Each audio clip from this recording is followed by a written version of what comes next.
Uy mga pre, papasok ba kayo? Di na kami papasok. Binaba kasi dito sa dinadaanan namin. Papasok na po ako. Sige, pumasok ka na. Malakas ang ulan. Huwag ka magdala ng payong ha. A few moments later.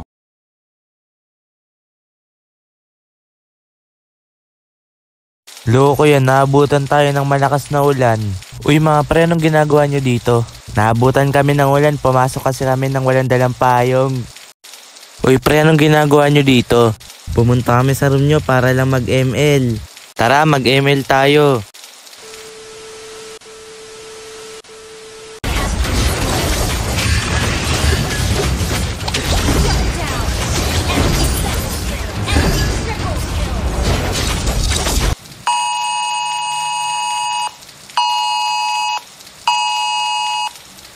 May bagyo pala pero hindi suspended yung pasok. Kaya nga.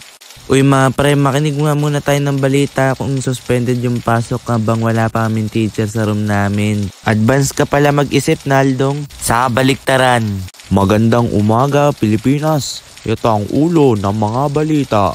Pumasok na sa bahay ang bagyong pinangalan ng Juan at magdadala ito ng mga malakas na hangin at matinding ulan. Kaya naman suspendido na ang pasok sa ilang panig ng Luzon at suspendido rin ang pasok sa lahat ng lungsod sa Metro Manila. Fake news niyan. Hindi fake news. Fake news nga yan nga ni. Tumigil ka at baka sapakin kita. Sige nga, gawin mo. Absent yung ibang mga teacher pero ang daming pinapagawa. Uy pre, ngayon pa lang in-announce na suspended yung pasok. Everyone, suspended po yung pasok. Uy pre, anong ginagawa nyo dito? Narinig ko kasi suspended daw yung pasok. Sige pre, mauna na kayo umuwi pero sabay-sabay na tayo umuwi. Uy Naldo, ano yung hawak mo? Ito, payong ko to. Uy mga pre, anong ginagawa nyo dito? Naabutan kami ng ulan, pumasok kasi kami ng walang dalang payong. Ang lala mo Naldong, may payong ka pala, sumugod pa tayo sa ulan. Nilagay ko lang sa bag yung payong ko para hindi mabasa.